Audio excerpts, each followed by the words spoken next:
Olá, muito boa noite e bem-vindos ao programa Os Antifrágeis. Hoje é quinta-feira, dia 25/5 e são 7 horas, quase 7h20 aqui na Faria Lima, na Infomoney. Fala, Richard, como é que tá? Tudo bem, Roxo? Tudo jóia? Tudo jóia. Gente, esse programa a gente fala sobre o Taleb, a gente fala sobre a obra dele, principalmente o livro chamado Antifrágil.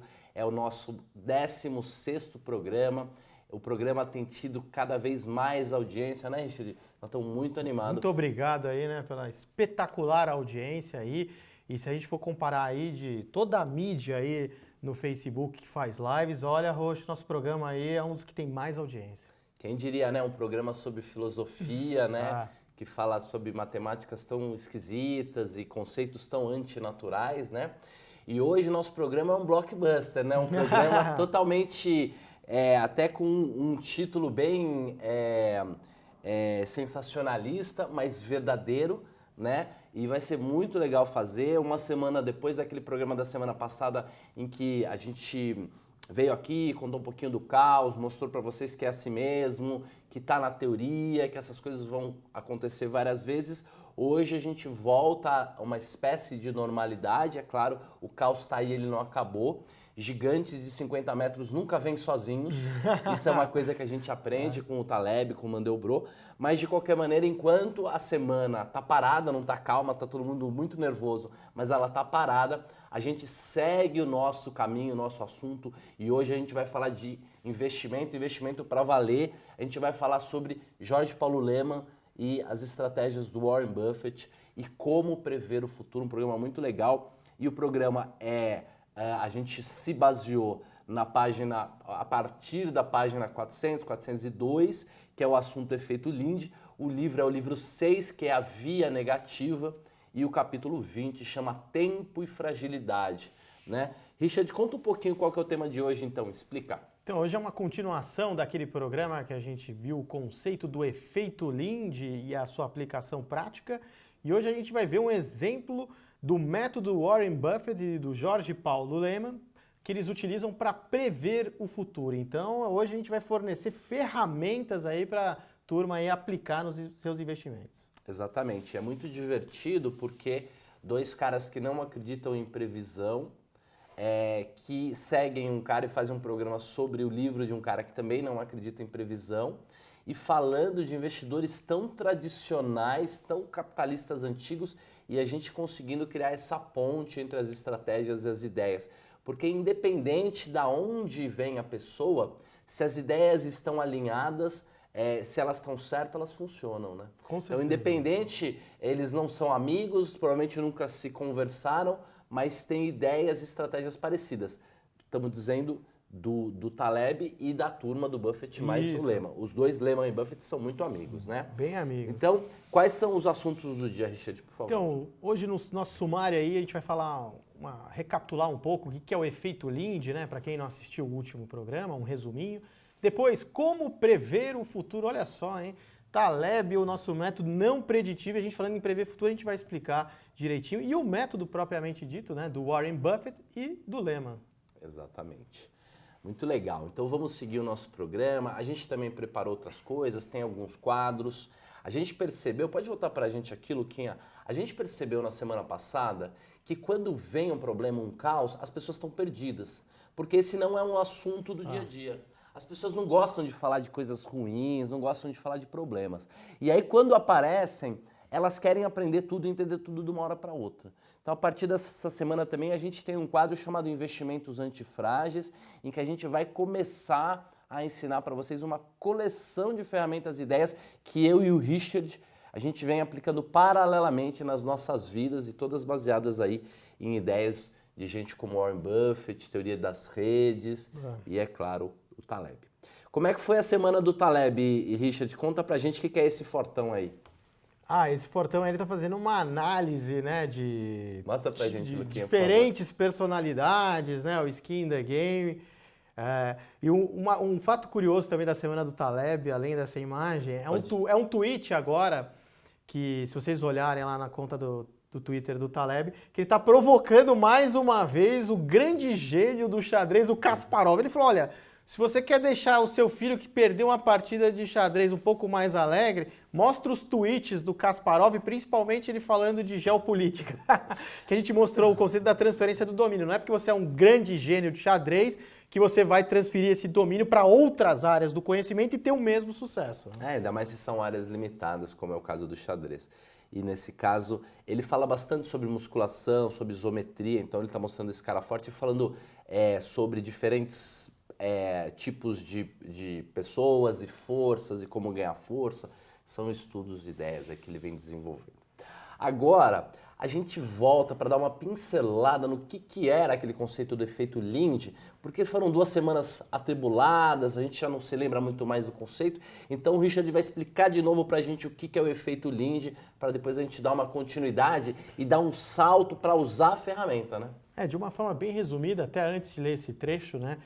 O efeito Lindy trata de coisas que estão sobrevivendo à família da desordem. Então a família da desordem visita, aquilo que é frágil vai se rompendo, vai desaparecendo e vai permanecendo determinadas coisas, processos, e a tendência é que esses processos eles durem mais o tempo que eles já duraram. Então se eles já estão durando aí algo que já dura 500 anos, então pelo efeito Lindy a tendência é que dure mais 500 anos e a cada dia que ele vai sobrevivendo ele não se extingue, a gente espera que ele dure mais um dia a mais. E aí tem o trecho, né, que fala: a antifragilidade implica, ao contrário do instinto inicial, que o velho é superior ao novo, e muito mais do que se pensa. O tempo saberá mais sobre suas fragilidades e o destruirá quando necessário.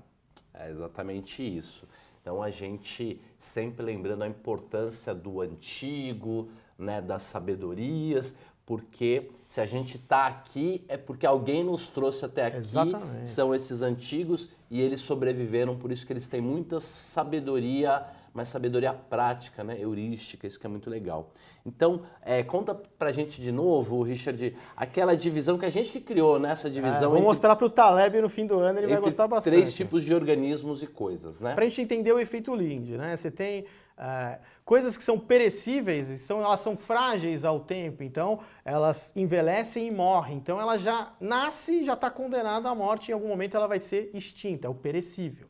E você tem 2 tipos de não perecível. Não perecível, ele sobrevive ao efeito tempo, ou seja, ele não envelhece. Só que você tem um não perecível que ele não envelhece, mas ele desaparece por ato da fragilidade. Então ele se torna frágil e acaba desaparecendo. Outros membros da família da incerteza, Isso. Né, o caos, a desordem, o estresse, eles vão lá e eles agem sobre esse tipo de coisa, de organismo, que é não perecível, não é frágil ao tempo, mas é frágil a esses outros itens e acabam se rompendo. Exatamente. E quebrando.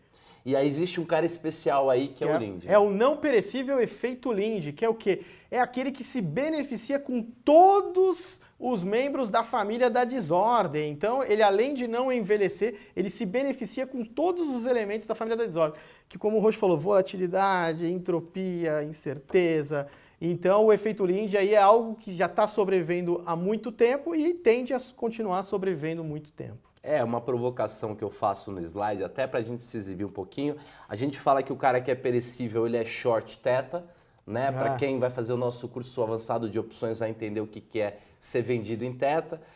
O cara que é não perecível, ele é ou neutro em theta, ou ele é até long theta, mas ele é short no resto, então a gente chamou aí de short gama. E o não perecível ele é tão especial que ele é long tudo. Tudo faz bem para ele. E é claro que por isso ele é muito raro. E aí é aí que a gente vai ligar o Lehman e o Buffett com as ideias do Taleb. Por quê?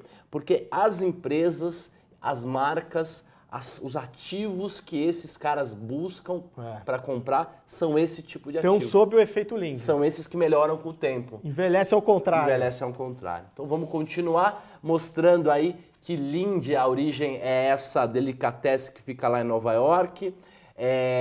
Surgiu com o Albert Goldman, né? Que ele cunhou o primeiro termo, que é onde os comediantes se reuniam. Aí depois você teve a parte matemática desenvolvida pelo Mandelbrot. E depois você teve a evolução do conceito aí para o perecível e não perecível, que foi o Taleb. Pode voltar aqui para a gente? Eu acho que uma característica muito legal que o Richard deve estar acostumado a observar, e eu também, é a vantagem do nosso profeta estar vivo e extremamente ativo. Ele vai evoluindo. A maneira como ele explica o Lindy no livro é absolutamente diferente e pior e fragmentada do que ele explica hoje. Quem lê no livro do Antifrágil, o Efeito Lindy, e está assistindo os nossos 2 programas, vai querer dar um grande abraço na gente quando encontrar e falar muito obrigado que vocês conseguiram tornar muito didático. De entender lá, né? Só dar um alô para a galera antes. Vamos interagir.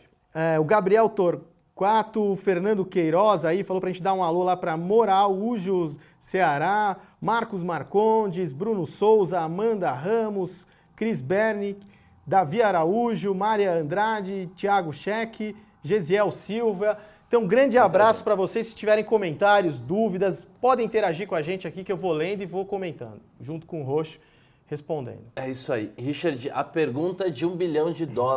Como prever o futuro? Como prever o futuro? Normalmente, esse pessoal que se diz especialista em futurologia, né, futuristas e tal, eles começam a imaginar o mundo como se fosse aquele desenho do Jetson, não é? Vai ter um carro voador, aí fica colocando objetos que não existem. Adicionando. E eles tentam. Aí chega o seu Nassim Taleb, né, o grande filósofo, e fala, olha, não é o caminho. O caminho é através da via negativa. Então, a forma de você prever o futuro é simplesmente você entendendo aquilo, identificando aquilo que é frágil e sabendo que o que é frágil ele vai se romper e vai se extinguir. Ou seja, no futuro ele não vai existir. Então, é mais fácil você prever o futuro como? Determinando aquilo que não existirá no futuro. E aí tem o trecho aí, né, Roxo? Pode ler pra gente. Simplesmente retirar do futuro, subtrair dele o que não pertence aos tempos vindouros. Via negativa. O que é frágil acabará por se romper e, felizmente, podemos apontar com facilidade o que é frágil. O que é atualmente frágil será substituído por outra coisa, é claro, mas essa outra coisa é imprevisível. Então é isso que é interessante. Volta pra gente aqui, Luquinha. Ele não consegue, nem a gente, porque o futuro é opaco nesse sentido, saber o que será criado ou adicionado. As invenções malucas que nós teremos, a gente não é capaz de prever, porque isso é impossível. Mas reconhecer na atualidade as coisas que são frágeis e que provavelmente não existirão mais é algo relativamente fácil de fazer. Vamos continuar contando aqui que vocês vão entender mais ou menos. Mas uma frase do Warren Buffett, por exemplo, que mostra muito bem é: quando inventaram o carro, a gente não sabia qual era a indústria de carro que ia dar certo, porque tinha 200 indústrias de carro, mas ele sabia a indústria que ia dar errado, que era de carroça. Então ele falou, se você tivesse choteado a indústria de carroça, você teria ganho muito dinheiro, e é exatamente disso que ele está falando. Exatamente. Dá para saber quem vai se prejudicar. Legal. E aí, aprendendo a subtrair, né, que é essa outra parte que faz parte de como prever o futuro. Então, ao invés de colocar coisas no futuro, para prever o futuro, a gente tem que tirar coisas. Exatamente. Esse é o poder da via negativa, né?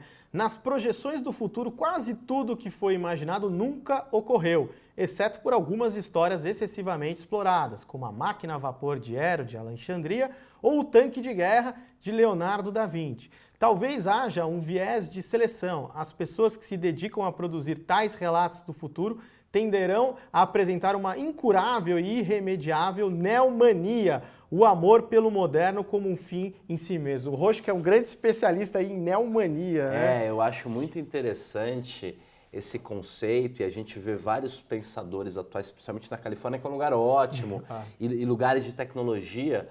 E ele vai explicar agora nesse próximo slide como esse erro acontece.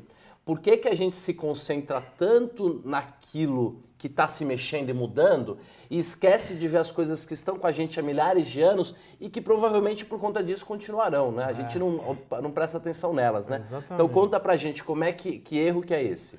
Considerar o presente como um padrão e em seguida especular o futuro adicionando novas tecnologias e produtos a esse padrão e qualquer coisa que faça sentido, tomando por base uma interpolação de acontecimentos passados. Em resumo, em nossa análise o futuro será habitado por nossos desejos, tecnologizado em excesso, e vamos subestimar invenções simples como a rodinha das malas da viagem. Então, como eu dei o... Pode voltar para nós? Como eu dei o exemplo aí, quando penso em prever o futuro, já vem na cabeça aquele desenho do Jetsons, né? Que tem o robô lá tudo voador, você vai acrescentando objetos que você acha que vão existir, mas esse não é o caminho. O caminho para você prever o futuro é muito mais simples. É simplesmente você atuar pela via negativa, ou seja, remover aquilo que é frágil, porque o que é frágil, ele não vai passar no teste da família da desordem e não vai existir. Vale a pena ler essa parte toda do livro com calma, porque é um insight incrível. E assim, muita gente acha o Taleb pedante, prepotente, pessimista, e não é a imagem certa. Não. Ele mostra, por exemplo, que ao tirar todas as fragilidades e aquilo que não é bom na nossa vida, a imagem do futuro é uma imagem muito legal. A tecnologia, como a gente tem visto, ela não vai aumentar, ela não vai ser cada vez mais visível, ela vai ser cada vez menos visível. Exatamente. Compare aquele computador que tinha 24 bits, 50 bits, era uma sala, né, que era uma sala enorme, um andar de um prédio, e compara com o celular, hoje que está escondido aqui, ninguém está vendo o nosso relógio, porque está escondido, de tão pequeno que ele é. Então, a tecnologia e o que vai prevalecer vai sumir. Né?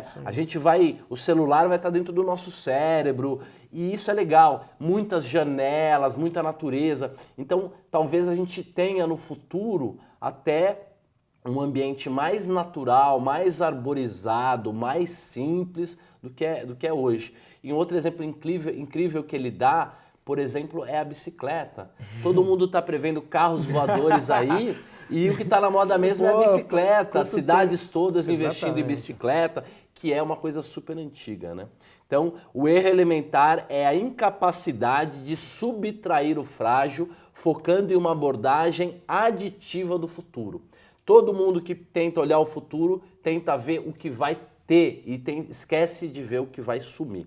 Um viés mental de superestimar a tecnologia, percebendo mudanças, mas não percebendo o estático. Nós vamos explicar um pouco melhor agora. Essa é uma das partes que eu acho mais simpáticas, mais interessantes, um dos melhores insights do livro para mim pessoalmente, que é o Taleb convida a gente mais ou menos a entrar num restaurante e ele pergunta, primeiro, será que esse restaurante vai sobreviver daqui 500 anos? Será que existirão restaurantes ainda? Primeira pergunta. Segunda pergunta, olhando para dentro do restaurante, o que a gente é capaz de prever com certeza que haverá? E aí, quando você não está treinado nesses jogos mentais do Taleb, você vai falar, talvez não tenha restaurante, seja substituído por alguma outra coisa e tal. E mais do que isso, lá dentro você vai ter só coisas do Ferran Adrià lá no El Bulli, né? Que é só coisas...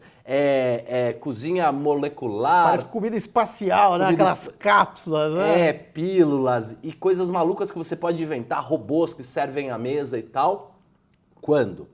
Diante da ferramenta do efeito Lynch, que a gente sabe que coisas que permaneceram há muito tempo com a gente, provavelmente permanecerão, no mínimo, pelo mesmo tempo, quer dizer, cada ano que alguma tecnologia ou alguma coisa continua existindo aqui na face da Terra, provavelmente ele ganha mais um ano de vida, então ele envelhece ao contrário. Como é que a gente responde? Vai ter restaurante daqui a 500 anos? Quanto tempo já tem restaurante aí na história da humanidade? Né? Tavernas aí de... Quanto tempo que o ser humano sai para comer fora, né? Com certeza daqui a 500 anos vai ter restaurante garantidamente. Então. Cadeira, mesa, isso. E aí taça. Entrando lá, o que vai ter? É isso que você está falando. Com certeza não dá para saber as maluquices que vão inventar, é impossível, mas cadeira, qualquer foto, qualquer desenho que você vê de milhares de anos atrás... O cara vai sentar, já tinha cadeira. E era até uma cadeira maior, a cadeira tá ficando menor e mais simples. Talher tem milhares de anos também, vai ter. Copo vai ter, mesa vai ter, porta vai ter, janela vai ter, com certeza. Então dá pra gente prever um restaurante daqui a 500 anos, o que vai ter lá. E com certeza, muita coisa ruim vai sumir, né? Com certeza. O El Bulli foi considerado o melhor restaurante do mundo durante alguns anos, saiu de moda, porque ninguém consegue comer aquilo durante muito tempo. É muito simpático, muito interessante, muito inspirador, mas não é uma comida boa. O cara ainda quer ver o peixe com cara de peixe, o frango com cara de frango no teu prato, né? Não, e o próprio Adrià, hoje tem outro restaurante lá, bem mais tradicional, né? Agora começou, né, a parte divertida. Antes só mais uns Olha lá, recados. como é que é? Não, antes vamos falar do Jorge Paulo Lema e do Buffett, né? Vamos contar um pouquinho do que é um capitalista a moda antiga, com alma mesmo, de verdade, sem medo de ganhar dinheiro, sem vergonha de ganhar dinheiro, mas tendo ética, né? Tendo um valor, uma fibra moral muito alta.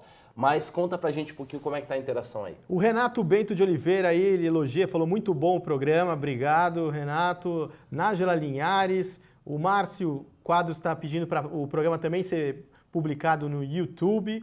E o Gabriel Rodrigues, ele faz um comentário bem divertido. Além de bilionários, os caras são a mãe de Ná também.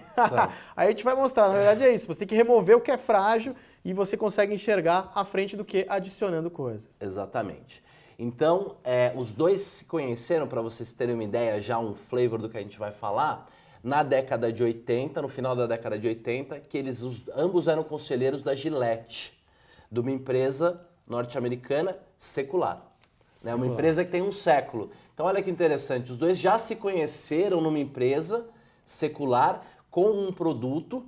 Richard, será que daqui a 200 anos vai ter Gillette, aparelho de barba? Só ver a minha e a sua barba, né? Eu acho que vai ter. Se já tem 200, 300 anos, provavelmente vai ter. Então, independente do qual vai ser o próximo WhatsApp ou o próximo Facebook, daqui a 200 ou 300 anos as pessoas vão precisar fazer a barba. Além disso, Coca-Cola, nós vamos ver daqui a pouquinho várias empresas. Então, conta pra gente, Richard, como é que é o método de investimento do Buffett e do Lehman. Então, perguntaram, né, para o Buffett, né, como é que ele selecionava os investimentos, e ele falou, olha, selecionamos investimentos a longo prazo, pesando os mesmos fatores que seriam levados em conta na compra de 100% da empresa. Então, não importa se ele investe 5% do portfólio, né? Toda vez que ele investe em uma empresa, ele considera como se ele estivesse comprando totalmente aquela empresa. E é muito dá um legal, grau de importância. Luquinha bota pra gente, e é uma empresa em que ele não pensa em vender. Ele quer ficar com a empresa para o resto da vida. E é bom isso, porque imagina quanta coisa ele tira da frente, quanta remoção de coisas ruins na hora que você fala, eu só compro aquilo que eu vou ficar para o resto da minha vida. Exatamente. É que nem um casamento. Então não gera overtrade, não gera excesso de informação, extremamente focado. Continua contando o método aí. Então, aí tem esses 4 pontos básicos aí que ele leva em conta. Primeiro, né, empresas que tenham características econômicas favoráveis a longo prazo, ou seja, ele já está olhando empresas que sobrevivam aí à visita da família da desordem. Gestão competente e honesta. Quantas vezes no programa a gente já falou que ser ético é ser antifrágil? Viu? Volta pra gente aquilo que eu acho que o público do Infomoney menos, mas as pessoas por aí, de modo geral, confundem os capitalistas. Achando, é empresário, é bilionário, é tudo a mesma coisa. E absolutamente não é. Por exemplo, aquele Fernandes que saiu do Garantia na década de 70, 80, saiu porque o pessoal do Garantia dizia que ele era muito de negócio, muito político, muito esquema, muita molha-mão. Não era um cara ético. Está no livro, não sei o que estou inventando. O que ele faz? Ele vai lá e abre um outro banco. E esse outro banco se chama Pactual. Né? E veja que o Pactual agora está perto do olho do furacão. Né? E provavelmente nós veremos coisas acontecendo no Pactual como nós vimos na JBS. Então, é muito importante a gente entender o quanto esses caras são éticos. Leiam livros, procurem esses caras. O Richard daqui a pouquinho vai postar aí um link do documentário da vida do Warren Buffett, que já está postando agora. Assista, tem 1 hora e pouco. É um resumo daquele livro que a gente trouxe na semana passada, que é A Bola de Neve. E tira lágrima mesmo, do que esse cara é um cara íntegro, interessante. Então, continua. Qual que é o terceiro item de investimento? Obviamente, né, o preço de compra tem que ser atraente em termos de valor, então ele tem que estar comprando a empresa por um preço que está muito abaixo do que ela realmente vale. Ele aprendeu isso com o Benjamin Graham, e o Benjamin Graham chamava isso de margem de segurança. Quando você compra alguma coisa por um preço abaixo do que você acha que realmente vale. Como se estivesse comprando uma nota de $1 por alguns centavos. Então, às vezes, por exemplo, por isso que as grandes compras do Buffett acontecem nas crises. Exato. E para que ele consiga ter muito dinheiro nas crises, o que ele faz? Ele faz a estratégia Barbell. Não é exatamente 90-10, mas ele sempre tem muito caixa, e aí quando vem a crise, eles não são alavancados com alavancagem suja, que é dívida, então eles têm dinheiro e podem sair comprando. Qual que é o quarto item do método de investimento do Buffett? Uma indústria com a qual estamos familiarizados e cujas características comerciais a longo prazo nos sentimos competentes para julgar. Então eles investem naquilo que eles julgam compreender, né? Então, voltando aqui para a gente, normalmente negócios perenes, negócios de séculos, negócios que se você olhar daqui a 20, 50 anos, você tem uma certa convicção de que eles estarão lá, totalmente efeito Linde. Eu vi uma entrevista muito engraçada do Buffett do lado do presidente da Coca-Cola, um presidente antigo lá, da década de 90, e o Buffett falou assim, olha, a gente compra empresas, investe em empresas que até um idiota poderia administrar, porque um dia o idiota vai administrar. Ele falou isso, né? Porque ele vai ficar comprado para sempre. País, e aí a cara do presidente da Coca-Cola com aquela cara de putz, será que eu sou um idiota, né? Muito, muito engraçado. E eles eram amigos e tal, então foi muito divertido. Então é totalmente efeito Linde. Então, para você ter uma ideia, indústrias que têm sobrevivido em torno de mais de 100 anos. Então eles entram nessas áreas. Quais são as áreas de negócio? Bancos, seguros, bens de consumo descartáveis, alimentos e bebidas. E ele julga esses setores aí mais fáceis, né, dele avaliar do que aqueles setores que estão começando. Porque esses setores, as novas indústrias, elas ainda não passaram no teste aí do efeito do tempo, da família da desordem, ainda tem que provar que elas vão sobreviver mais tempo. Exato. Uma coisa interessante é que banco não é todo tipo de banco. Né? Eles apanharam bastante com o Solomon na década de 90, o Buffett. Então Wells Fargo, é banco de varejo, é banco de serviço, que ganha dinheiro com a formiguinha, não banco de investimento. O banco de investimento ele comprou aqui em 2008 o Goldman Sachs, talvez para não quebrar, e também porque era o sonho da vida dele, sempre foi o Goldman Sachs, e ele comprou lá na Bacia das Almas, fez um ótimo negócio, ele deve ter lá uns entre 5% e 10% do Goldman Sachs. Outra coisa, eu tenho uma empresa, a Zen Economics é uma empresa, uma startup de educação. Quando eu vou conversar com investidores que querem colocar dinheiro na empresa, eles falam, mas eu prefiro investir naquilo ali que amanhã vai dar certo, que é um produto, um WhatsApp novo. E eu digo assim, será que esse WhatsApp novo, daqui 6 meses ou um ano, ele vai estar aí, vivo, acontecendo? Não sei, acho que sim. Aí eu pergunto, será que daqui 100 anos as pessoas vão precisar se educar? Elas vão precisar se desenvolver? Mesma coisa que a indústria do alimento. Quando eles... a carteira, não vou nem ficar falando muito. Fala a carteira pra gente aí. Então, alguns exemplos, né, do portfólio do Buffett, né? Você tem o Kraft Heinz, que foi formado pela fusão do Kraft e Heinz. O Kraft foi fundado em 1903, Roche e o Heinz fundado em 1869. Isso. O Wells Fargo fundado em 1852. A Coca-Cola, 1892. E a IBM, fundada em 1911. Já tem até uma mensagem do José Carlos Lisboa. Como assim? Ele está vendendo IBM. Mas fazia parte aí a gente tem que esperar a atualização, mas sempre fez parte do portfólio dele também, uma empresa centenária. IBM faz alguns anos que ele resolveu fazer essa aposta, perdeu 700 milhões aí numa queda que teve, não estou sabendo o que ele está vendendo, mas de qualquer maneira ele está tentando entrar um pouco na tecnologia, andou comprando a Apple, de repente a Apple, né, ele não é muito bom de tecnologia, então, mas empresas comprou centenárias. Com certeza. Então vamos continuar. E aí vai ser a primeira vez que a gente vai falar desse quadro novo que se chama Investimentos Antifrágeis. Uma vez que na semana passada todo mundo ficou voando aqui, nem barata tonta, querendo saber como é que faz seguro de carteira, como é que consegue investir no caos, como é que se dá bem. Nós falamos bastante disso na semana passada, mas vamos voltar toda semana agora dando uma dica ou um insight sobre investimentos antifrágeis. Todo tipo, toda a natureza de investimento, você pode ter uma visão de fragilidade, de antifragilidade. Então, o seguro de carteira, que é algo que perguntaram bastante para a gente essa semana, existem várias abordagens e maneiras de falar sobre seguro de carteira. Eu e o Richard, a gente podia chegar aqui e dar uma aula de como você deveria comprar puts de índice Bovespa, que é a melhor ferramenta se você tem um portfólio de ações, principalmente um portfólio de ações minimamente correlato com o índice. Só que a gente já está falando uma bobagem enganando vocês. Para negociar, comprar puts de Bovespa Futuro é o contrato grande que custa R$60 mil, 10 contratos no mínimo. Então, você teria que proteger 600 mil reais de carteira. Como a gente ensina balanceamento dinâmico, entradas e saídas parciais, você teria que ter milhões de reais na sua carteira, então é inviável. Então, assim, seguro de carteira é possível, mas não é algo tão fácil assim. Além disso, existe um outro seguro que é você vender índice futuro, por exemplo. Vender índice futuro é uma estratégia meio esquizofrênica, no sentido de que ela é intervencionista, ela não é da via negativa. Que sentido faz você comprar uma carteira igual ao índice Bovespa e depois ir lá e vender o contrato futuro e anular, né? Uma coisa está anulando a outra. Então, também não é o negócio do século. Existem algumas maneiras.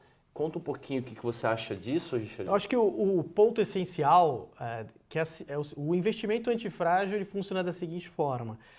Depois que acontece o evento, você está cheio de alternativas na sua mão para você tomar a sua decisão. É diferente de você ter que tomar uma decisão antes, tendo que acertar determinado cenário perfeito. Então pode acontecer o que for, pode vir um cisne negro como veio, você vai ter uma série de alternativas na mão. E por que um seguro de carteira? Se você tem um carro, você não faz o seguro do seu carro? Se tem uma casa, você não faz o seguro da casa? Se você não você não tem um seguro saúde, e aí quando você fica doente ou precisa de uma cirurgia, aí que você vai lembrar o custo disso, por que não nos investimentos, né? Por que não nos investimentos? Então o seguro de carteira é essencial, mas como o Roxo disse muito bem, a parte operacional é para poucos, porque você tem que saber o que você está fazendo, como, as quantidades, se você está recorrendo ao mercado internacional ou só focado no mercado nacional. Então, mas é muito importante para você estar se beneficiando dessa situação do cisne negro que você não quer nem ganhar. Você quer simplesmente sobreviver e ficar tranquilo nesse tipo de situação. Eu tenho uma experiência muito interessante e assim, vários clientes me procuraram perto de 2008 para eu ajudá-los a proteger a carteira deles fazendo hedge dinâmico e a gente usou call, bastante call e vou ser muito sincero com vocês, não funcionou. Não funcionou, os caras perderam muita grana. Eu tive que ver muita gente alugar o estômago para cara que perdeu milhões de reais porque o hedge dinâmico de opção não funciona direito. O Black and Scholes não funciona direito, a volatilidade sobe, tem um monte de questões. Se vocês quiserem pensar numa maneira simples de fazer um seguro, eu imaginei 3 alternativas. Pensa comigo, Richard, vê se faz sentido. A primeira, comprar dólar futuro, contrato mini, pequenininho. Você compra os contratos futuros com o teu portfólio, vai ter ajuste infelizmente, mas o dólar ainda é uma das melhores proteções para a queda da bolsa. Quando tiver um caos, provavelmente o dólar vai ser um bom negócio. Segundo, mais simples ainda, não deixe de ter Vale. Claramente você percebeu que a Vale foi um super hedge, aí ela subiu no dia do caos, né? Porque ela tem essa característica de quando o Brasil entra em colapso, o dólar explode, como ela é exportadora, ela sobe porque a receita dela é em dólar. E a terceira maneira, e eu acho que é uma sacada mais interessante, é a via negativa. É o que eu chamo de teste do travesseiro. Deitou na cama, no travesseiro, ficou 1 hora sem dormir... Acabou, né? Tem que zerar tudo. Diminua a posição, diminua. Tem uma posição, eu fiz um call essa semana com um cara, fiz um coaching com ele estava desesperado, ele tem um portfólio muito grande, ele queria saber como proteger. E aí eu vi que ele só tem 5% do dinheiro dele na bolsa. E ele falou, será que eu zero tudo? As pessoas estão mandando zerar tudo. Né? E eu falei, velho, se a bolsa cair pela metade, você vai querer comprar mais? Você vai querer dobrar a mão? Ele falou, eu vou. Pô, se cair pela metade vai ficar barato. Eu falei, então, tranquilo. Deita no travesseiro e dorme. Outra dica do travesseiro, se você deitar também e dormir muito tranquilo, tá pouco. Tem que ter um pouquinho mais, tem que ter um pouquinho de preocupação. Eu acho que é isso.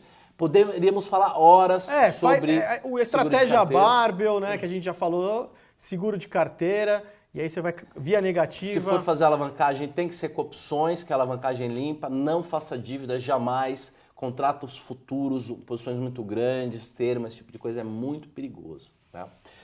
Vamos falar um pouquinho do Taleb no Brasil, 678 HSM Expo. Vai ser muito legal. Nós tivemos um flavor disso na semana passada. Estivemos lá na HSM Summit, lá no Transamérica. Incrível. Vários pensadores. Uma coisa que foi muito legal. Volta aqui pra gente, por favor, Luquinha.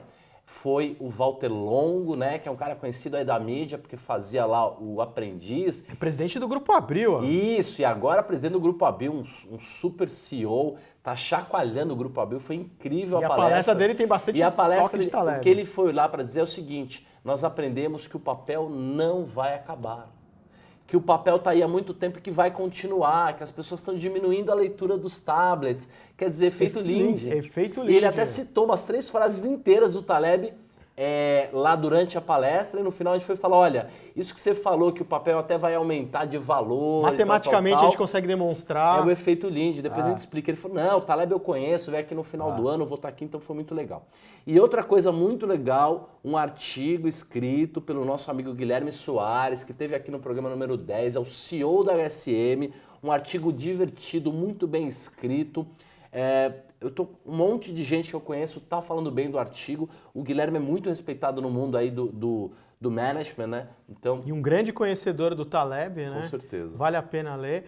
E o Taleb no Brasil é uma oportunidade única, né? Um grande, né? Acho que um dos maiores pensadores da atualidade. E se você tem aí o seu livro, né, Antifrágil, Cisne Negro, vai ser sua chance também de ter o autógrafo, né? Exatamente. Vale a pena. Eu vou colocar até o link aqui. Agora, gente, a gente tem o link para quem quiser ver quanto custa, quando vai ser, detalhes do evento. A gente está postando agora aqui no Facebook, procura esse link traqueado, tem desconto de preço, entra lá, você vai ver com calma, é muito, muito interessante. Agora um quadrinho que a gente criou que é o grupo do Face, os Antifrágeis, uma coisa que nasceu de forma tão espontânea e singela, né? Já temos quase 70 pessoas lá, algumas fotos, você já sabe, para você fazer parte do grupo, você tem que pedir para entrar e mandar para mim ou para o Richard pelo Facebook a tua foto que a gente libera. Né? Então tem aí umas 30 fotos, a gente está juntando todas as fotos. Sabe uma coisa que me deixou muito feliz, assim, até emocionado, é ver que tem quantas crianças que estão tendo contato com as ideias de antifragilidade. É muito interessante, espetacular, né? Richard, espetacular, porque né? Uma pessoa de 50 anos de idade, é muito difícil você mudar. Pode voltar aqui pra gente, Luquinha? É muito difícil você mudar as convicções e mudar os hábitos e mudar as crenças de uma pessoa de 50 anos, porque ela já está com aquilo muito solidificado. Agora, as crianças, que são quem vão de fato tomar o controle do mundo e vão mudar isso, elas têm o cérebro elástico, elas entendem isso muito fácil, então tem que começar cedo mesmo. Agora, o programa, né, Talento, já passando bastante tempo, então vamos dar uma corrida agora no final. 2 comentários, o número de comentários está tão grande que não dá nem mais para falar todo mundo, mas o primeiro é uma pergunta interessante. Lê pra gente, Richard, e vê se você responde. O TV Trader Autônomo. Roxo, arriscar um pequeno capital em loterias tem o mesmo sentido de comprar pozinhos, que aí é a sua especialidade? Então volta aqui para mim, eu vou explicar isso. Por favor, Luquinha. É muito diferente. Por quê? Porque na loteria, na Mega Sena, por exemplo, como custa R$3 um bilhete, e são 60 milhões de combinações, então se você combinar todas as sequências possíveis, você tem 60 milhões de combinações, 60 milhões de combinações de 6 números, então você precisaria fazer 60 milhões de bilhetes de R$3, custaria 180 milhões de reais para você garantir que você de fato ganharia na Mega Sena. Só que você não tem garantia que você vai ganhar sozinho. Então, provavelmente, você também teria que dividir o prêmio algumas vezes. E o prêmio da Mega Sena é infinitamente menor do que 180 milhões, é muito menos do que isso. Então, não vale a pena porque a expectativa matemática é negativa. Aquilo que você gasta apostando é muito menos do que você pode ganhar quando as coisas derem certo. Então, a relação matemática é muito ruim. Não vale a pena jogar na Mega Sena. É muito mais negócio fazer o pozinho. Por quê? Porque como o pozinho a gente acredita que a cada 2 anos uma opção vai dar exercício, vai de 1 centavo para R$1, ela vai subir 100 vezes. Então você vai ter um retorno de 1 para 100. E como você vai gastar 2 centavos por mês, em 2 anos você vai gastar 48 centavos ou 20 e poucos centavos, depende da sua aposta. Então, com certeza, aquilo que você vai ganhar quando der certo, paga muitas vezes aquilo que você perde quando você vai perdendo o pozinho. Por isso que não é um bom negócio jogar na Mega Sena e é um bom negócio fazer a estratégia do pozinho. E agora, um dos nossos alunos mais queridos e dedicados aí, nosso amigo, faz parte do grupo desde o começo, o Ricardo Celestino, sempre muito sagaz, né? E conta aí pra gente o que ele fala. Ele fez um comentário excepcional, né? Taleb nos demonstra que uma carteira de investimentos, onde se espera 15% de retorno ao ano, com uma variação de 10%, tem 93% de chance de ter um ano positivo. Já se reduzirmos o tempo gráfico para um mês, a chance deste mês ser exitoso é de 67%. Se reduzirmos ainda mais, veremos que a chance de êxito diário é de 54%. E num gráfico de 60 minutos é de 51,3%. Tudo isso por conta da redução do universo amostral e da volatilidade no tempo gráfico menor ao que ele chama de ruído. Exato. Então isso ilustra bem o que a gente já falou, pode voltar para nós, Luquinha? Naquele episódio, né, Roxo, sobre sinais e ruídos, que quanto menor o tempo que você está transacionando, é muito mais difícil você conseguir ter êxito, porque você está ali impregnado de ruídos. Quando você afasta um pouco o prazo, aí os ruídos vão diminuindo e você vai conseguindo enxergar melhor os sinais. Os sinais todos. E vendo o documentário do Warren Buffett, você vai ver claramente que ele demonstra que é uma questão de tempo. Tudo é uma questão de tempo e se você ficar microgerenciando os segundos, você vai entrar naquele fluxo mental